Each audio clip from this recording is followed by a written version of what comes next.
I hope you have a great study tonight, and we appreciate all of you very, very much. I love our kids and thank God for them.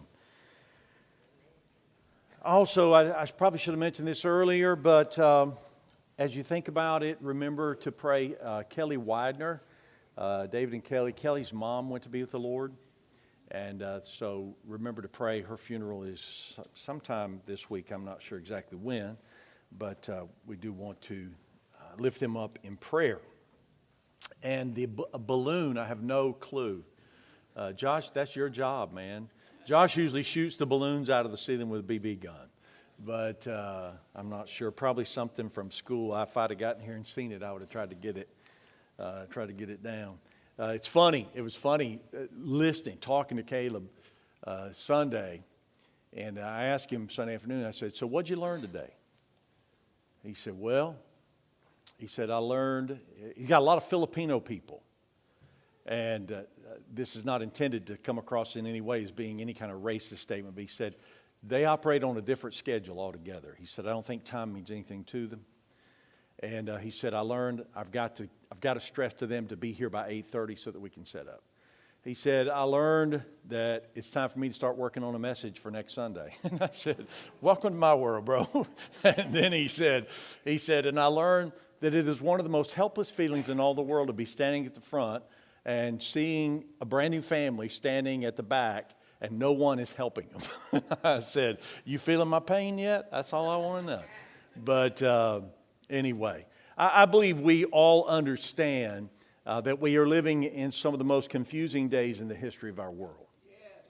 Now, we have a tendency, when we talk about all that is going on, we have a tendency to paint life today as being so horribly bad that I think if we're not careful, those kids who just went out of here, they need to know they have a chance. They have a future.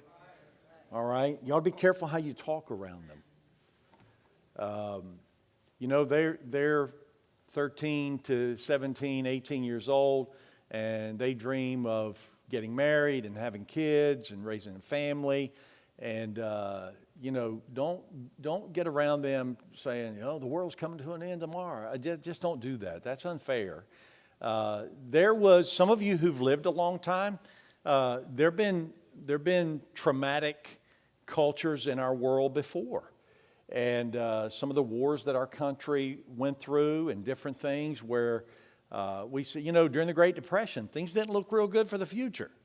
And so, but we do, let's be real, okay? Let's be honest. There's chaos and there is confusion and there are complications. But we also know that as people of God, that's not supposed to affect us.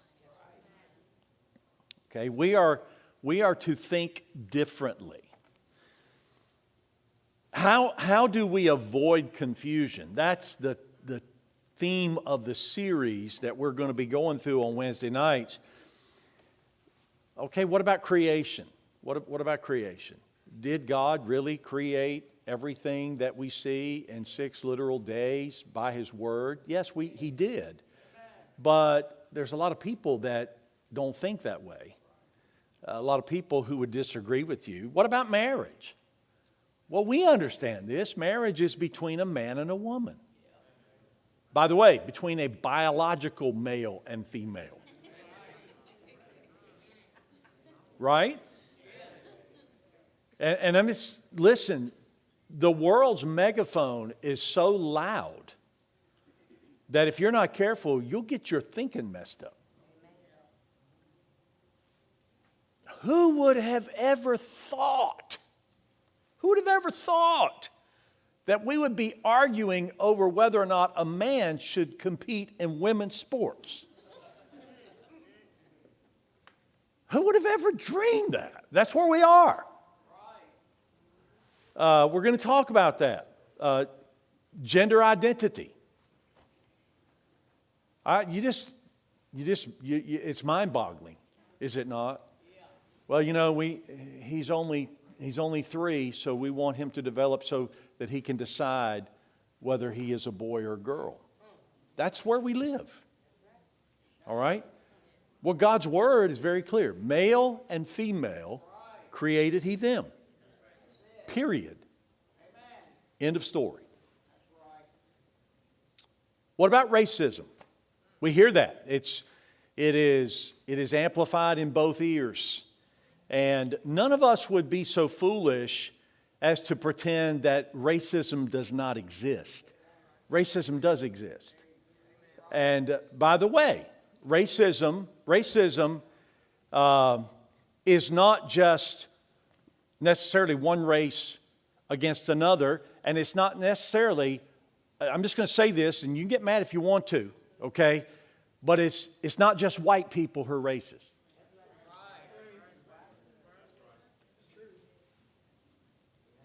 All right? It does exist. By the way, it has always existed. By the way, it will always exist. Is it right? No. It is sinful. It is a sin against God. But man, today, you know what? If you listen to the news, you would think that every white person hates every black person. And that's just not the world I'm living in. I don't know about the rest of you. When I get around people, regardless, I told you Sunday, there was an Indian family there. I'm not positive. I think she may have even had a dot on her forehead.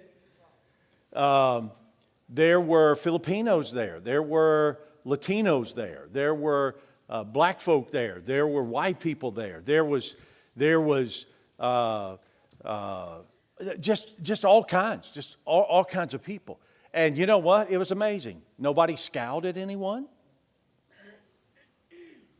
I didn't hear anyone hurling racial slurs across the aisle. We all got along.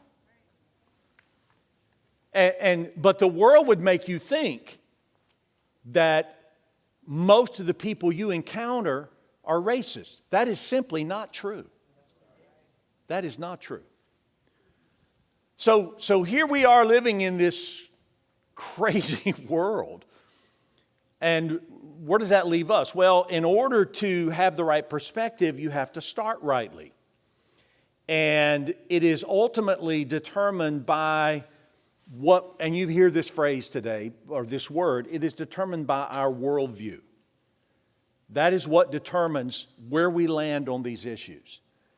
It's our worldview. It's the lens through which we look at life. It is how we view the world. Your worldview determines your perspective about everything. About everything. All right, let me give you some examples. Some people have a theological worldview. Well, what is that? That is a godly approach, but it's not necessarily a Christ-centered worldview.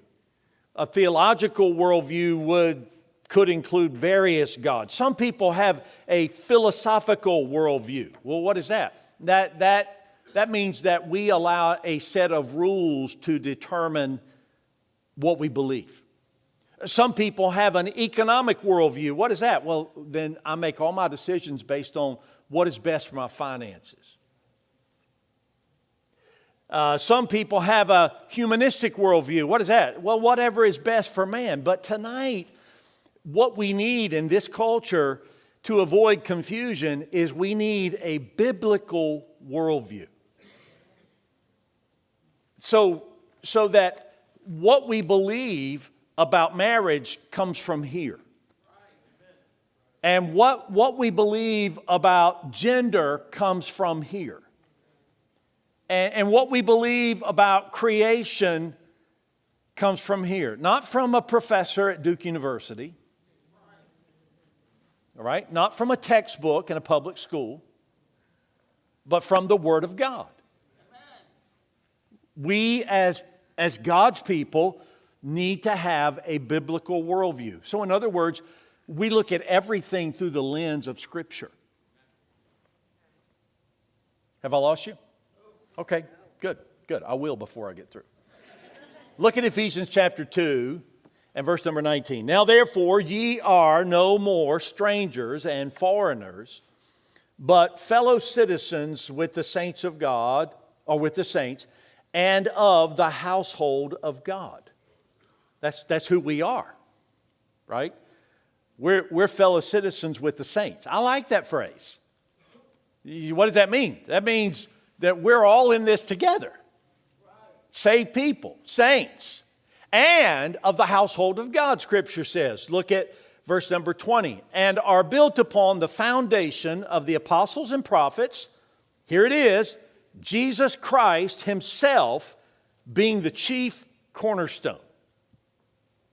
Verse 21. In whom all the building fitly framed together groweth unto an holy temple in the Lord, in whom ye also are builded together for an habitation of God through the Spirit. So I want to talk to you this evening, and this is going to be a little bit tedious. You're going to need to, I told my wife a while ago, I said, you're going to have to pay attention on purpose tonight, okay? And when you got jet lag like she and I do, that's not easy. But pay attention on purpose. Maybe it won't be quite as practical as some of the things that we would share on a Wednesday night, but I think it'll help you. Let's jump right into it. Let's talk about, first of all, the reliability of the cornerstone. The reliability of the cornerstone. The very first building piece of any structure is the cornerstone.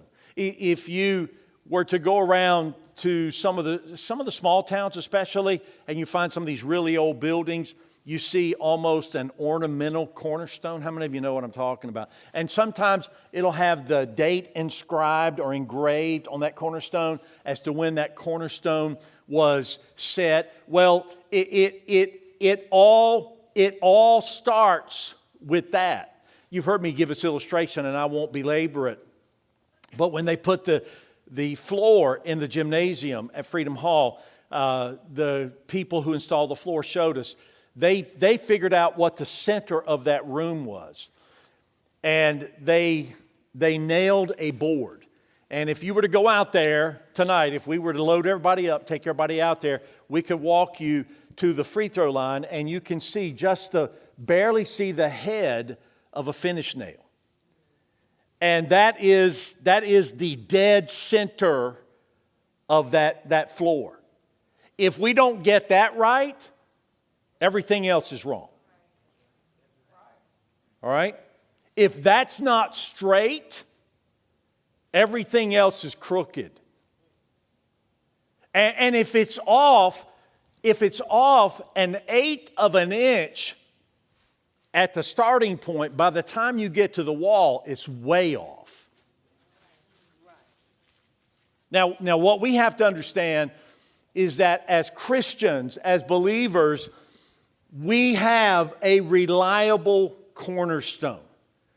And if He is not the starting point, the center, the foundation for who we are, what we do, and what we believe, everything else is going to be off.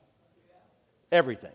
It is reliable for identity. The cornerstone is critical as far as the identity of that building is concerned. They would use larger stones for larger buildings and more costly stones for more costly buildings. And as Christians, our cornerstone, His name is Jesus. He is our identity. That's who we are. We are Christians. That means we should have a different perspective. And by the way, why are we so shocked whenever the lost don't understand why we think and act the way that we do? They're not supposed to. Why? Because they're looking through a different lens. They have a whole different mindset. It is reliable for identity. Notice this, that cornerstone is reliable for unity. Go to Ephesians chapter 2 and look at verse number 21. In whom all the building fitly framed together grow unto an holy temple in the Lord. You know what brought me here tonight? Jesus. Do you know what should have brought you here? Jesus. And if He is the reason, He is the attraction. You know, too often I'm afraid that churches want to make music the attraction. They want to make They want to make a program the attraction. They want, it's got to be glitz and glamour. It's got to be impressive. And we ought to do things rightly. But at the end of the day, the magnetism that drew all of us here should be one person. And his name is Jesus. And you know what? He's reliable for unity. Adio's here, and they have been a part of our church now for several months. And when they first came, he and I were getting together and talking some, and he was asking questions about some of the things that we preach and teach. And I love his statement. He said, and I gave him answers about his questions, and he was satisfied with my answers. And he said, that makes sense. I understand that. And he said, Pastor, at the end of the day, if you and I agree on Jesus, I'm okay. Why? Because he is the cornerstone of our unity. He is why we're here. Go to 1 Peter chapter 2, if you would. 1 Peter chapter 2.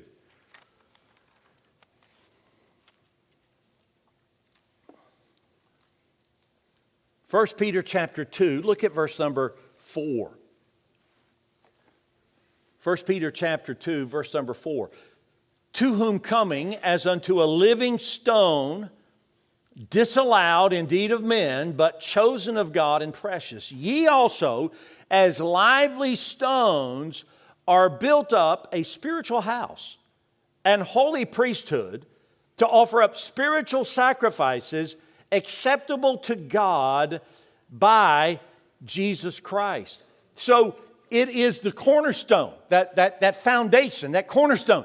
It's reliable for our identity. We are people of God. It is reliable for our unity. Number two, look at the revelation of the cornerstone. We need to understand that this foundation, this cornerstone is a part of the foundation. Go back to chapter 2 of Ephesians and look at verse 20. And are built upon the foundation of the apostles and the prophets, Jesus Christ himself being the chief cornerstone.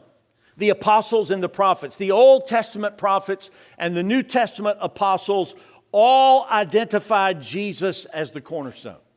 Let me give you a verse. Don't try to turn there for the sake of time. Isaiah 28:16. Therefore, thus saith the Lord God, behold, I lay in Zion for a foundation, a stone, a tried stone, a precious cornerstone, a sure foundation. He that believeth shall not make haste. Who's he talking about? He's talking about Jesus.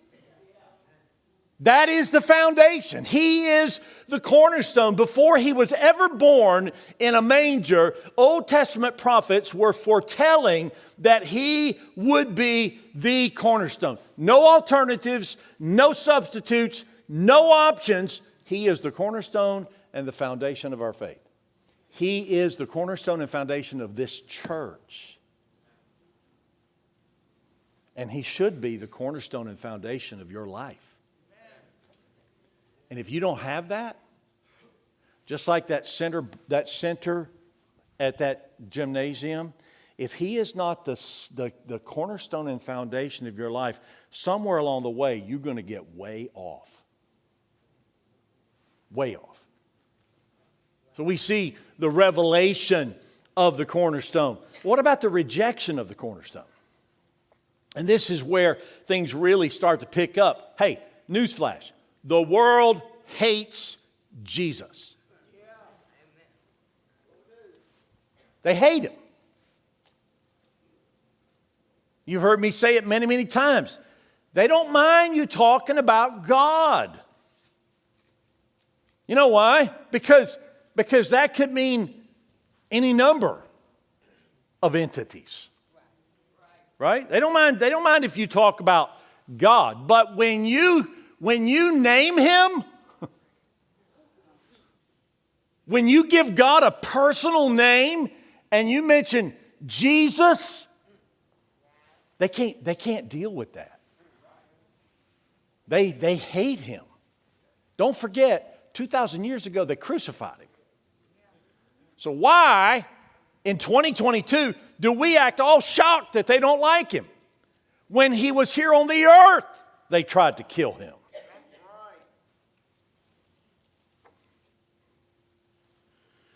When you say you can only have a relationship with God through Jesus and He is the only way to heaven, that is very offensive to many people. That's one reason why they hate Him. Because He is the one and only. And there are no copycats. He is the one and only. There is one God and one mediator between God and man, and His name is the man Christ Jesus. And people can't deal with that. And so they reject Him. You see, man wants to do things his way. Man doesn't want to do things God's way. And the truth of the matter is, a lot of you don't want to do things God's way. You pick and choose. Right? Come on, let's be honest. We pick and choose.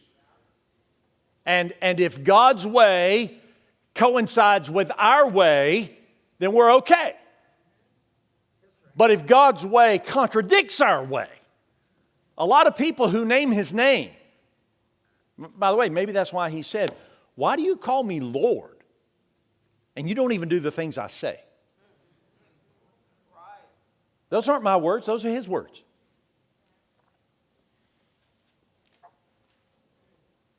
Can I ask you a question? What would happen to Fellowship Baptist Church? And let's start with me, okay? What would happen in Fellowship Baptist Church if everyone in this room, starting right here, did everything His way?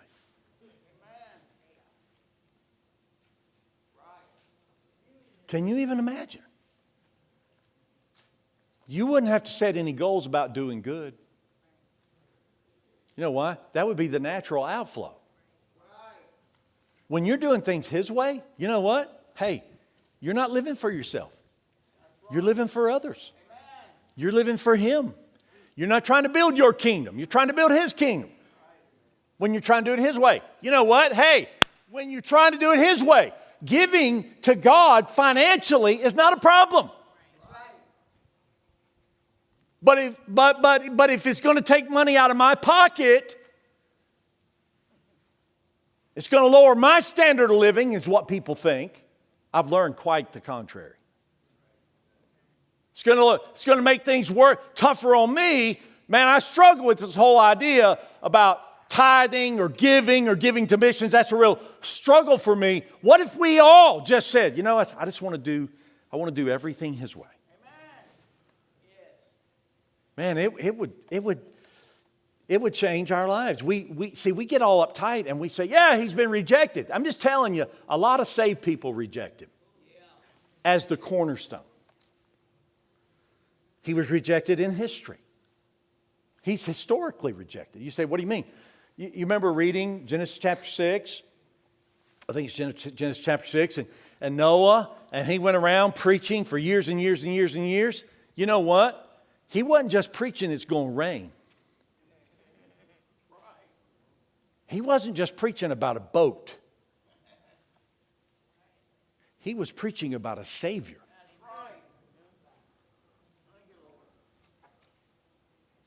But when his earthly ministry came to a close, he had no one outside of his family who believed.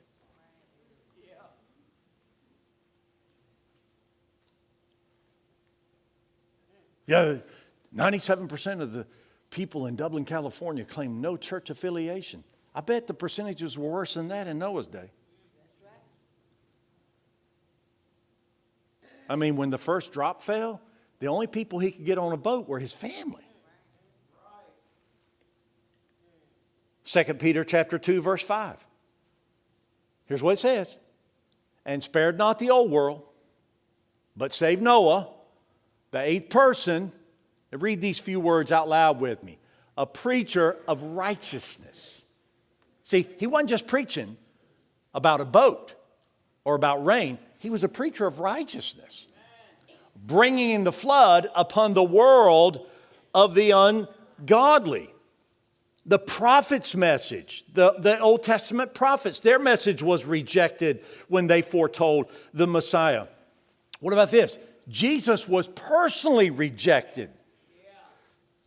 John chapter 1, verse 11. He came into his own. His own received him not. So for people today, turn over if you would to Acts chapter 4. For people today to say, I don't want anything to do with Jesus. That's not a new thing. That's a timeless situation. Acts chapter 4. If you'd turn there, Acts chapter 4. Look at verse number 10. Be it known, Peter and John here, Peter's sermon, be it known unto you all and to all the people of Israel that by the name of Jesus Christ of Nazareth, whom ye crucified, whom God raised from the dead, even by him doth this man stand here before you whole. Notice what Peter said. This is the stone which was set at naught of you builders, which is become the head of the corner. Neither is there salvation in any other, for there is none other name under heaven given among men whereby we must be saved. Peter isn't going to jail because they don't like his personality. Peter's going to jail because they don't like his message.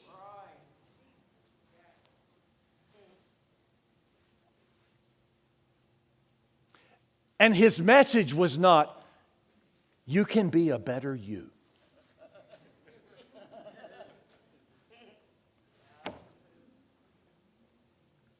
No, his message was, it's Jesus or judgment.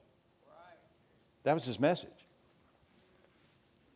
And they rejected. By the way, he's rejected today. He's rejected today. If people in the Old Testament rebelled against a one and only Savior, how much more do 21st century people rebel? See, not only do people today reject Christ, they embrace gods of their own.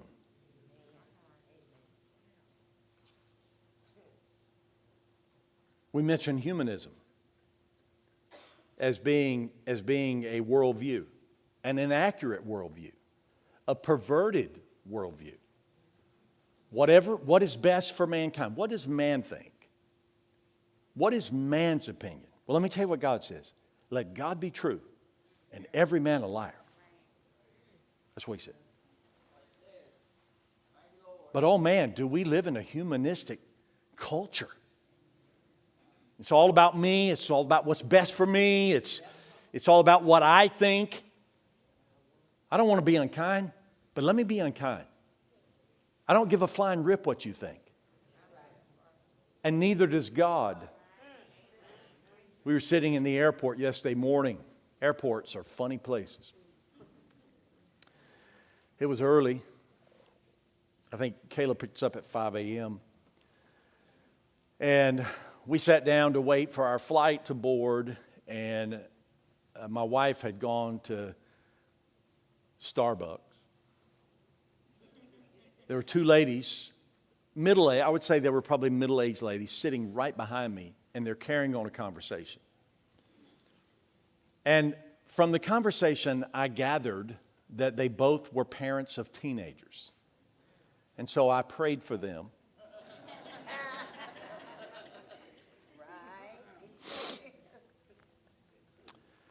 And one lady was telling her friend about a friend of hers who had a daughter that she could not do anything with.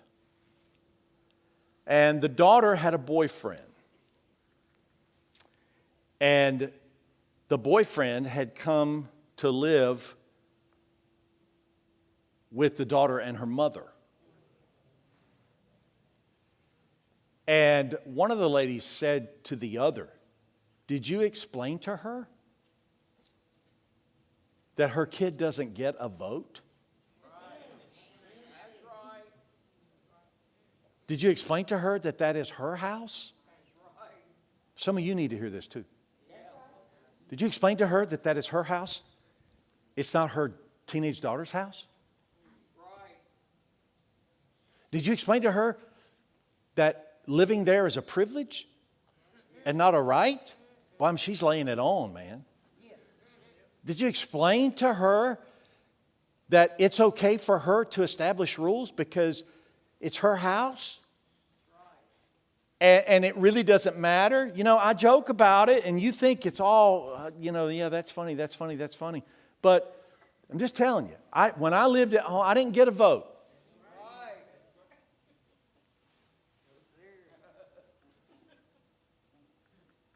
And when we were raising our family, our kids didn't get a vote. Well, why do you get to get a Coke and I get water? Because I'm the daddy, that's why. And when you're the daddy and you're buying the meal, you get whatever you want.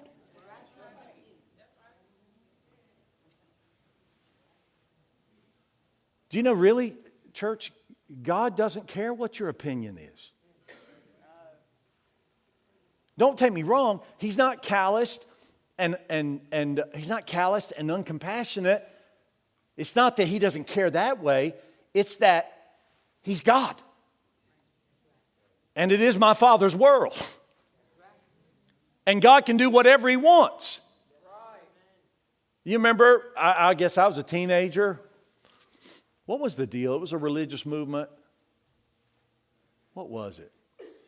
I forget. It was they were coming to different cities and doing these citywide crusades and some kind of ecumenical thing. I don't remember what it was. But I remember as a teenager hearing people say, and there's a song, I heard a song by this title, God said it, I believe it, and that settles it.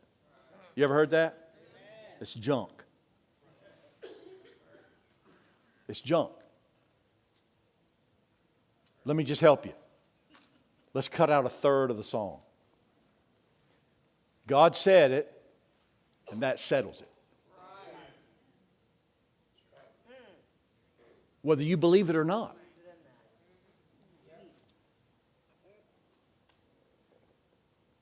God's not trying to win your vote. He's not trying to win a popularity contest. He's not into lifting mask mandates because it's an election year. He really doesn't care. It's his world. He's God. He is the cornerstone. He is the foundation. And whether you accept who he is and acknowledge him for who he is or not does not change that he is who he says he is.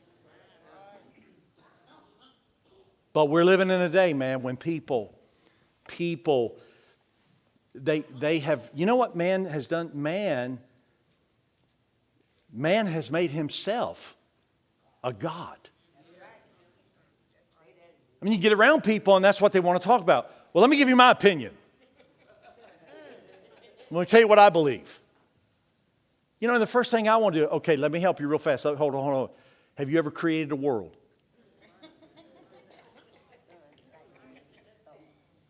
If you created a world in 6 days with your word, then let's have a conversation.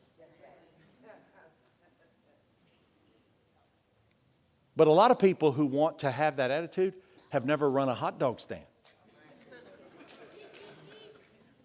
Am I right?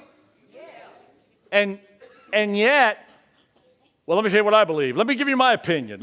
Here's my take on it. In other words, I am God.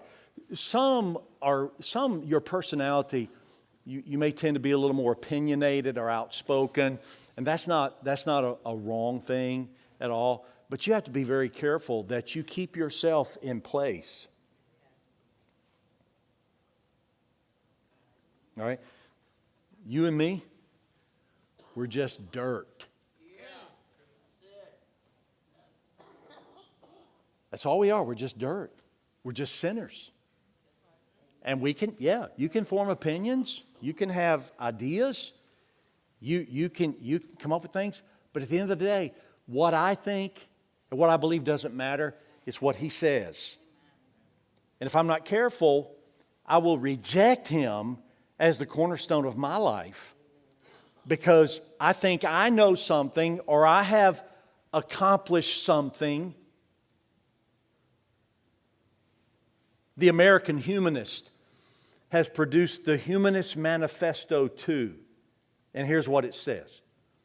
As non-theists, all right, a theist, that's the same word from which we would get our word theology, all right?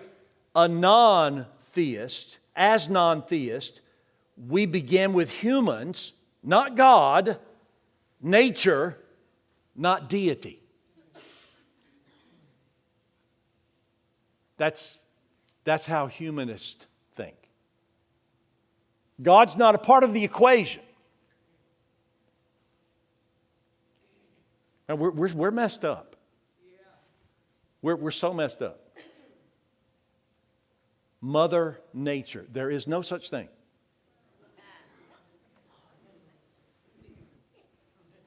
And we capitalize. And I might use the term Mother Nature. We understand that. But there's no such thing as Mother Nature. There is such a person as Father God. But man, we're living in a culture today that gives a lot more attention to nature than they do deity. Am I right?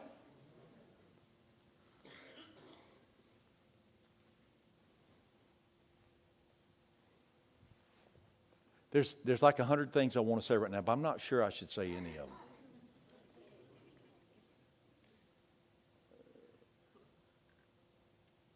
There is a God in heaven, and He is in control, and He is working on our behalf. And you know what? I think you ought to. I think we ought to be good stewards of everything we have. I think we should be good stewards of our surroundings. I think we should be good stewards of all of our surroundings. But when we refuse, and I'm just pulling this out of the air, okay? I'm not thinking of a specific thing. When there's something that needs to be done for the good of man, but we refuse to do it because it would mean we have to cut down this one tree. That is a perverted worldview.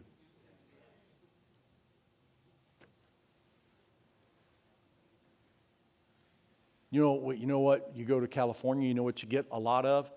Paper straws. They're straight out of hell, I'm just telling you. Paper straws. You ask them. You go to the Outer Banks. You know what they'll give you in many places? Paper straws. You know why? Baby seals. We got to protect the baby seals. That's just where we are. And Christians are buying into this stuff. Babies, you got to protect the baby seals. I heard if you slice them real thin and fry them real deep,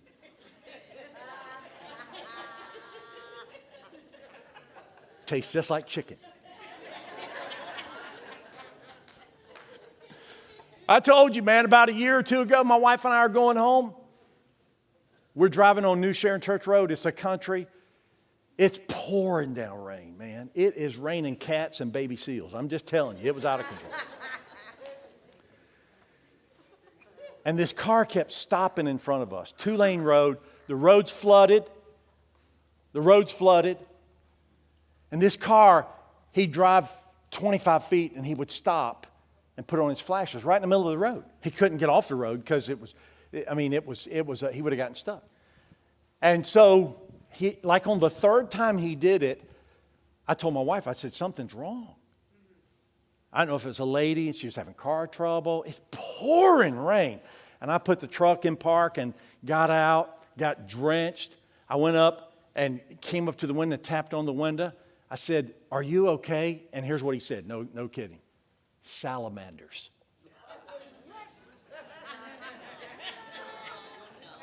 I said, excuse me? He said, salamanders. I'm sorry, sir. We're just looking for salamanders.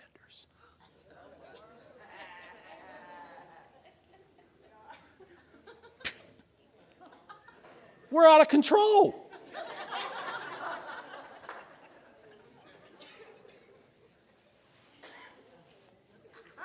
But I'm done. I've already gone too long, said way too much. But we see this kind of mindset throughout our society, and its effects permeate everything around us. This is what I think, this is what I believe, this is what I feel, and all of a sudden, God is not really God, but you are God. And that's humanism. And a lot of people, that's what determines their worldview. What do you mean? It's how they view everything about life. It's what I think, what I believe, what's best for me, what makes my life more comfortable, what provides me with more ease. Turn to one place and we'll be done. Matthew chapter 7. If we're going to avoid confusion, then Christ must be our foundation, and we must have a biblical worldview if we're going to avoid confusion. Can I tell you this about this book and about Jesus is the living word, the Bible is the written word. Yeah. Amen? That's right. He is the same yesterday, today, and forever. I don't have to be confused. I don't have to be confused. Why? Because the message is always the same. Today, yesterday, and forever. So here's the question. Is He the cornerstone of your life?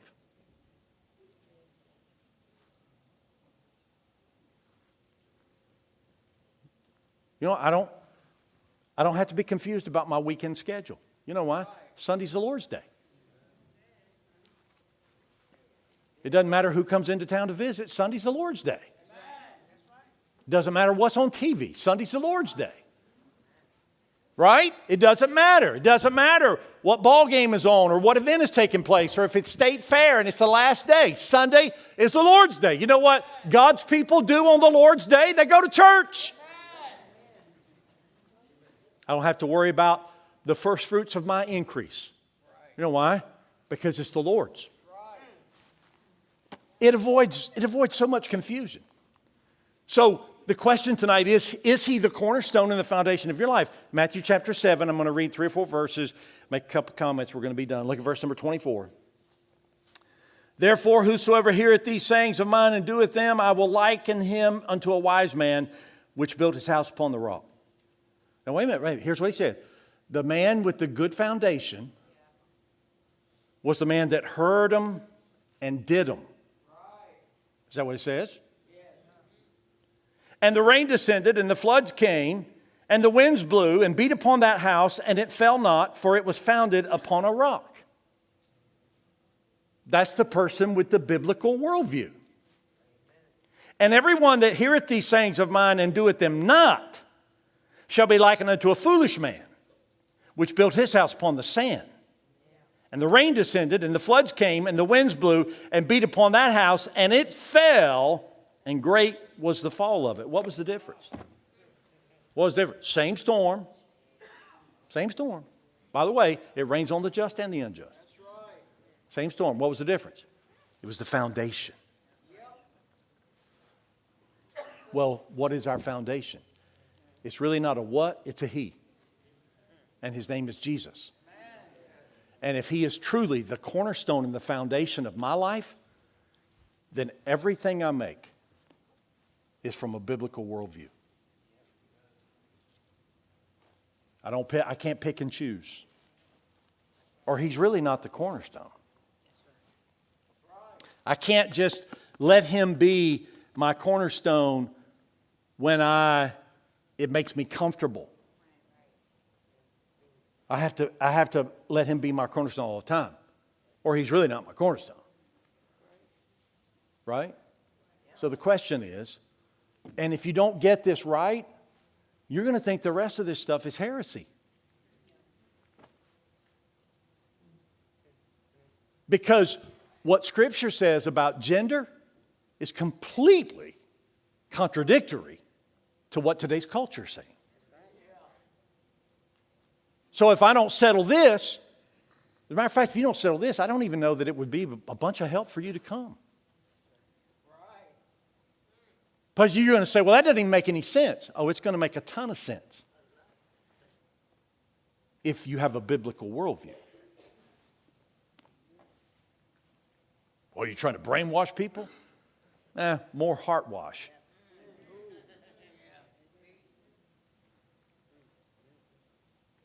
I had a young man come to my office several months ago. I'm done. I'm going to hug. And he and I had a conversation, and he began to tell me what he believed. And I said, okay, let me ask you a question. 2 questions for you. Who you've been listening to and what books you've been reading. Because I know how you were brought up. And I know that what you say you believe is completely contradictory to what you were taught. And he said, you're exactly right. You're exactly right.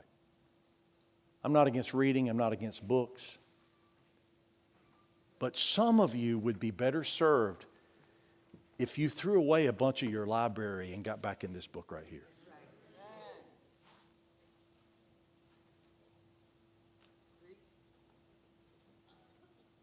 This is where the promise is. This is where the protection is. Let's stand together. Father, I pray you would help us. And I pray in the weeks ahead as we look at various issues that we face today, that you would certainly, honestly, God, that genuinely, that we would develop a biblical worldview.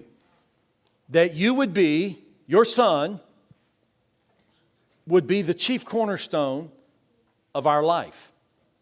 And that everything we do, we would view through the pages of Scripture. It will alleviate the confusion.